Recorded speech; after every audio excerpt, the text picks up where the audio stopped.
1930s और 1940s में Germany में एक पैरामिलिट्री फोर्स थी जिसको एसएस कहते थे। ये पैरामिलिट्री फोर्स उनकी आर्म फोर्सेस यानी आर्मी, नेवी, एयरफोर्स से अलग थी और डायरेक्टली हिटलर के अंडर थी और उसी को रिपोर्ट करती थी। एसएस ने सेकेंड वर्ल्ड वॉर के दौरान बहुत सारे वॉर क्राइम्स किए और इसीलिए वॉर खत्म होने के बाद उनको एक क्रिमिनल ऑर्गेनाइजेशन डिक्लेयर कर दिया गया था। पर इस सब के अलावा एसएस एक और बात के लिए बहुत फेमस है, वो ये है कि एसएस के सोल्जर्स की यूनिफॉर्म दिखने में बहुत अट्रैक्टिव लगती थी। इसका एक बहुत बड़ा रीजन ये भी है कि एसएस के चीफ हाइनरिक हिमलर ये चाहते थे कि उनके जो सोल्जर्स हैं, एसएस के जो फौजी हैं, वो बाकी जर्मनी की आर्म फोर्सेस से अलग दिखें और ज़्यादा अट्रैक्टिव दिखें। इसी पर्पस को सर्व करने के लिए उन्होंने एक अलग से यूनिफॉर्म कमीशन करवाई जिसमें नॉर्मल से अलग कलर्स थे, कुछ ऐसे एलिमेंट्स थे जो बाकी आर्म फोर्सेस की यूनिफॉर्म में नहीं होते थे और ये सारी चीज़ें उस यूनिफॉर्म को ज़्यादा आकर्षक बनाती थी। अब एसएस की यूनिफॉर्म को लेके एक और बात है जिसको आज भी लोग मानते हैं और इस पर इतने डिस्कशन होते हैं, वो ये है कि एसएस की यूनिफॉर्म इसीलिए इतनी अट्रैक्टिव है क्योंकि इसको मशहूर कंपनी ह्यूगो बॉस ने डिजाइन किया था। पर अजीब बात यह है कि जब वॉर खत्म होने के बाद एसएस को एक क्रिमिनल ऑर्गेनाइजेशन डिक्लेयर कर दिया गया तो इनके साथ जुड़े हुए जितनी भी कंपनीज थी, जितने भी लोग थे, जितने भी ग्रुप थे, उनके ऊपर भी पेनलाइजेशन हुआ। मतलब उनको भी कटघरे में लाया गया या किसी न किसी तरीके से उनको भी पनिशमेंट मिली। पर ह्यूगो बॉस कैसे पनिशमेंट से बच गए और कैसे ये हो गया? ह्यूगो बॉस आज भी दुनिया का इतना बड़ा ब्रांड। अगर सच में ह्यूगो बॉस ने एसएस की यूनिफॉर्म डिजाइन की थी तो वो कैसे इस बॉयकॉट से, इस बहिष्कार से बच गए? कहानी शुरू होती है साल 1923 से। ये वो साल था जब जर्मनी के अंदर रहने वाले ह्यूगो फर्डिनेंड बॉस ने एक क्लॉथ मैन्युफैक्चरिंग कंपनी बनाई कि अगले ही साल उन्होंने इसी कंपनी के अंदर एक फैक्ट्री खोली जिसके अंदर वो शर्ट्स, जैकेट्स और वर्किंग क्लोथिंग मैन्युफैक्चर करते थे। उनको अपने बिजनेस के शुरुआती दिनों में म्यूनिक के एक डिस्ट्रीब्यूटर से एक बड़ा ऑर्डर मिला। इसमें उनको बहुत बड़ी मात्रा में ब्राउन शर्ट्स को मैन्युफैक्चर करना था। क्योंकि एक यूनिफॉर्म का हिस्सा था तो इसमें ये रिक्वायरमेंट थी कि सारे शर्ट्स बिल्कुल एक जैसे दिखनी चाहिए, दो शर्ट्स में कोई अंतर नहीं होना चाहिए। पर यह बात क्लियर नहीं है कि उनको ये बात पता थी कि नहीं पता थी कि ये शर्ट्स अल्टीमेटली नाजी पार्टी के मेंबर्स पहन रहे थे। इनफैक्ट आज भी आपको इंटरनेट पे ऐसी बहुत सारी फोटोज मिल जाएंगी हिटलर की जब वो अपने शुरुआती दिनों में ब्राउन शर्ट्स पहनते थे। यहाँ पे ध्यान रखने वाली बात यह है कि ह्यूगो बॉस इन शर्ट्स को खुद डिजाइन नहीं कर रहे थे, इनको जैसे ऊपर से रिक्वायरमेंट्स आ रहे थे वैसे ही ये मैन्युफैक्चर कर रहे थे। इन शर्ट्स की लेंथ कितनी होगी, कितनी बटन्स रखनी है, कौन से कलर यूज करना है, ये सब कुछ उनको पीछे से बताया जा रहा था। एक और बात, सिर्फ ह्यूगो बॉस की कंपनी नहीं थी, और भी ऐसी कंपनीज थी जो ऐसे शर्ट्स मैन्युफैक्चर कर रहे थे और इन सारी कंपनीज में ह्यूगो बॉस की कंपनी रिलेटिवली नई और छोटी थी। ह्यूगो बॉस की क्लोथिंग के बिजनेस में शुरुआत हुई थी उसके पेरेंट्स की वजह से, क्योंकि वो जर्मनी में ही मेट्जिंगन नाम की एक जगह पे एक क्लोथ की शॉप चलाते थे।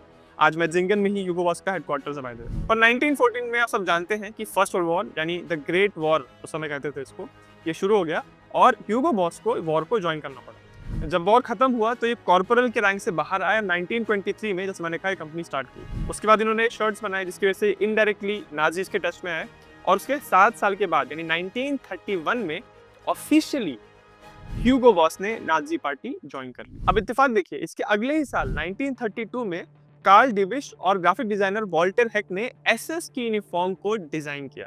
अब यहाँ पे ये बात ध्यान रखिए, बहुत इंपॉर्टेंट है, ये जो दो व्यक्ति थे जिनको ये कहा जाता है कि इन्होंने ये यूनिफॉर्म डिजाइन की थी इतनी अट्रैक्टिव लगने वाली, ये किसी भी तरीके से ह्यूगो बॉस के साथ कनेक्टेड नहीं थे, उस कंपनी का हिस्सा नहीं थे। ये वो डिजाइनर्स थे जिन्होंने क्रिएटिवली जर्मनी की हिस्ट्री को देखा, उनकी हिस्ट्री में जो यूनिफॉर्म्स रही है उनको देख के और ऐसे बहुत सारे एलिमेंट्स यूज किए जिसकी वजह से यूनिफॉर्म अट्रैक्टिव लगे। और इसी वजह से आप देखेंगे कि एसएस की यूनिफॉर्म में जो कलर्स यूज किए गए हैं, जो भी इंसिग्निया है या फिर जो भी एलिमेंट्स यूज किए गए हैं, वो बाकी जर्मन आर्म फोर्सेस की यूनिफॉर्म में नहीं थे। ह्यूगो बॉस की कंपनी ऑलरेडी ब्राउन शर्ट्स तो मैन्युफैक्चर करते ही थे और उसके बाद इन्होंने एसएस के लिए ब्लैक यूनिफॉर्म को भी मैन्युफैक्चर करना शुरू कर दिया। ये बात तो बिल्कुल साफ है कि ह्यूगो बॉस ने इस एसएस की यूनिफॉर्म को डिजाइन नहीं किया था, इन्होंने इस यूनिफॉर्म को लार्ज स्केल पे मैन्युफैक्चर किया था। और जैसे मैंने पहले कहा, ह्यूगो बॉस की अकेली वो कंपनी नहीं थी जो ये सारी यूनिफॉर्म्स मैन्युफैक्चर कर रही थी, ऐसे और भी मैन्युफैक्चरर्स थे जो इस काम में पार्टिसिपेट कर रहे थे।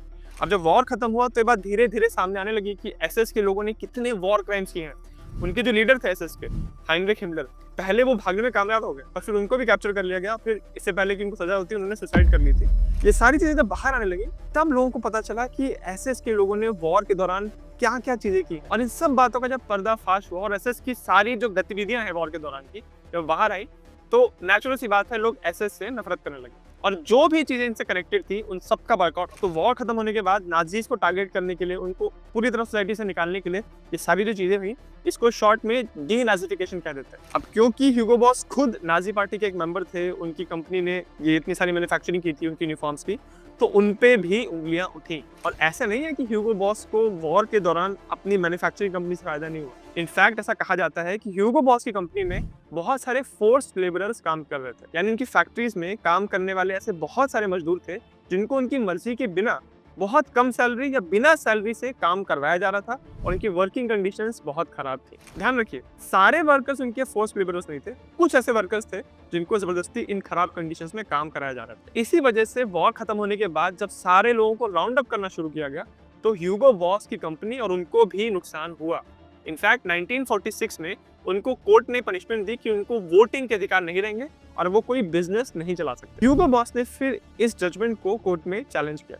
उन्होंने ये कहा कि वो नाजी पार्टी के बहुत बड़े एक्टिविस्ट नहीं थे, बल्कि वो एक फॉलोअर थे। कोर्ट ने इस बात को मान लिया और ह्यूगो बॉस को नाजी का एक बहुत बड़ा प्रोमोटर या एक्टिविस्ट नहीं, बल्कि एक फॉलोअर कह के उनकी सजा को कम कर दिया। फिर ह्यूगो बॉस की मौत 1948 में हो गई और उनके बाद उनके बेटे और उनके दामाद ने इस कंपनी का कार्यभार अपने हाथ में लिया। अब क्योंकि ये एक क्लोथिंग मैन्युफैक्चरिंग कंपनी थी, तो ऐसा नहीं था कि वॉर खत्म होने के बाद इनके पास काम खत्म हो गया। पहले ये एसएस के यूनिफॉर्म बनाते थे और वॉर खत्म होने के बाद ही यूनिफॉर्म ही बना रहे थे, पर इस बार ये यूनिफॉर्म बना रहे थे फ्रेंच आर्मी और फ्रेंच रेड क्रॉस के लिए। इसके बाद इन्होंने थोड़ा एक्सपेंशन किया और पुलिसमैन, पोस्ट ऑफिस के एम्प्लॉइज और रेल रोड वर्कर्स के लिए भी ये यूनिफॉर्म बनाने लगे। फिर आता है साल 1950।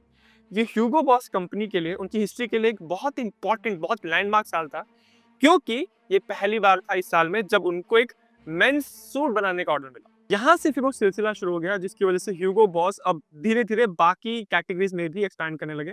और इनफैक्ट अगर आज आप ह्यूगो बॉस के प्रोडक्ट्स को उठा के देखेंगे तो ये हर चीज बनाते हैं। कपड़ों के अलावा ये फैशन से रिलेटेड बहुत सारी चीजें बनाते हैं, चाहे वो जूते हो गए, परफ्यूम्स हो गए, शावर जेल हो गए, वुमेन एक्सेसरीज में भी बहुत सारी चीजें लोग मैन्युफैक्चर करते हैं। और स्टाइल के मामले में ह्यूगो बॉस आज एक बहुत बड़ा नाम है। मैंने नाजी यूनिफॉर्म्स के ऊपर और क्यों इस यूनिफॉर्म को इतना अट्रैक्टिव माना जाता है, इन सारी बातों को कवर करते हुए एक अलग से वीडियो बनाया है, उसका लिंक डिस्क्रिप्शन में है। और अगर आपको वीडियो अच्छा लगा तो मेरे चैनल जिज्ञासियम को सब्सक्राइब जरूर करें।